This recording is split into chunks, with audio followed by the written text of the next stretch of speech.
Nesse nosso encontro de hoje, eu gostaria de comentar com vocês uma gravação, um vídeo que circulou nas redes sociais, provavelmente você já tenha visto ou ainda pode ver, de um momento de culto da Igreja Universal do Reino de Deus, onde há a apresentação diante do altar de uma quantidade bastante grande de jovens, homens, mas em geral bem jovens, que são chamados os gladiadores do altar.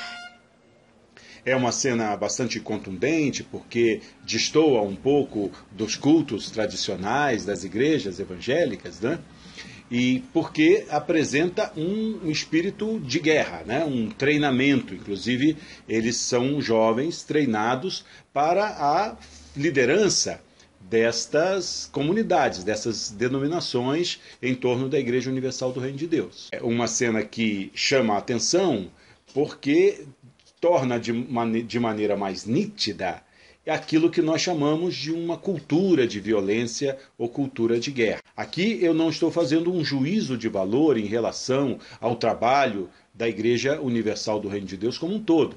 Eu tenho admiração por vários aspectos e por várias pessoas que integram essa denominação religiosa. O que eu gostaria de conversar com vocês neste momento é sobre como se dá este casamento da religião com uma cultura de violência, ou com uma violência simbólica que acaba reforçando dimensões mais práticas de violência.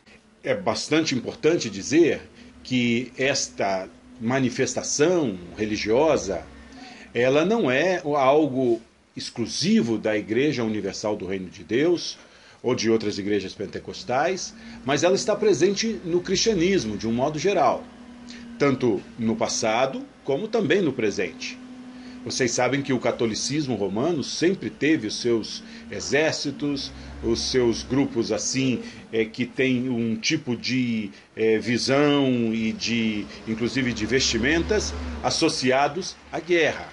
Nas igrejas evangélicas, que nós chamamos as mais tradicionais, sempre houve um tipo de cânticos de guerreiros, como avante, avante, ó crentes.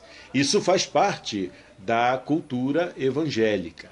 Então, nós não podemos atribuir esta simbologia, esta manifestação religiosa somente à Igreja Universal do Reino de Deus. Isso está no catolicismo e está também nas igrejas evangélicas. Na Igreja Metodista, da qual eu faço parte, nós temos os ninjas da fé, que são jovens também, que têm toda a sua simbologia dos ninjas, vocês conhecem, e que usam a espada como símbolo também, a ideia guerreira aí muito forte. E se baseiam no texto bíblico, onde se diz, nas palavras de Jesus, eu não vim trazer a paz, eu vim trazer a espada, e o símbolo é a espada. Claro que deveríamos nos perguntar qual é o sentido deste texto bíblico, em que contexto essas palavras foram ditas, aí nós teríamos uma outra reflexão a fazer. O que eu gostaria de chamar a atenção de vocês, nesse momento, a partir desta experiência do vídeo que mostrou os gladiadores do altar da Igreja Universal do Reino de Deus, é que essas experiências, no plano simbólico, reforçam práticas que, no nível prático da vida, são violentas. Alguém poderia perguntar, mas por que isso acontece? É muito difícil termos explicações. É uma relação, a religião e a violência, especialmente esse tipo de violência simbólica que nós estamos falando, da batalha espiritual, do crente guerreiro, que nós não temos aqui, no pouco tempo que nós temos, condições de explicar. Mas há uma possibilidade que muitos indicam, muitos estudiosos, é que isso também é uma certa reação à abertura que a sociedade tem experimentado no âmbito da democracia, no âmbito das liberdades, no âmbito dos direitos, e aí nós temos as questões em torno do gênero, as questões feministas, as questões da homossexualidade e outras questões em torno de direitos sociais, econômicos, por exemplo, o acesso à universidade de pessoas pobres, que podem gerar reações desse tipo mais fechadas, conservadoras, ou que reforçam a violência, numa tentativa de reagir às possibilidades que tem tido de democracia, de aproximação entre grupos religiosos, de possibilidades ecumênicas de diálogo. Então, essa é uma possibilidade. Agora, observem que isso se dá também num encadeamento de 3 esferas. Vou indicar para vocês rapidamente.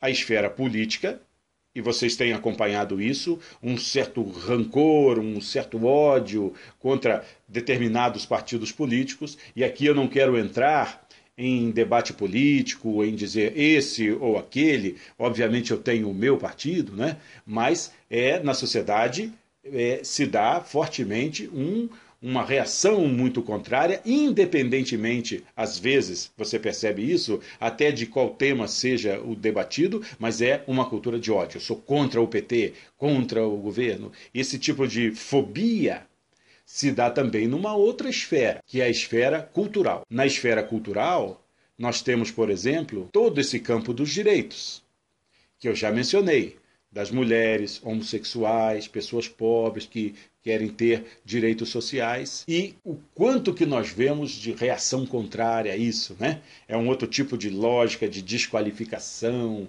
Você percebe como se o ódio corresse assim pela boca, assim, pelo o canto da boca, porque essas esferas vão se relacionando e vão se reforçando. E a esfera religiosa, não é? Que nós temos um interesse maior. Essas 3 esferas se juntam na formação de uma guerra psíquica, de uma cultura de violência contra um inimigo. Vocês sabem que na linguagem religiosa, o inimigo, ele está na linguagem comum, religiosa, né?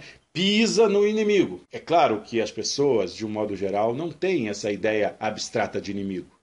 Então quem vai ser o inimigo? O vizinho, que às vezes coloca uma música popular mais alta, e aí ele vai ser também massacrado, e vai haver aí um tipo de guerra supostamente religiosa. Ou no ambiente do trabalho, ou no campo das ideias, no âmbito religioso, quando a sua ideia não prevalece, então você está fora da visão e recebe toda uma carga de violência. Queria que você pensasse sobre essas coisas, especialmente essas 3 esferas e como elas se interagem, não é? E descobrir nas experiências religiosas se há possibilidade de formarmos uma cultura de paz. Aguardo a sua opinião e o seu parecer.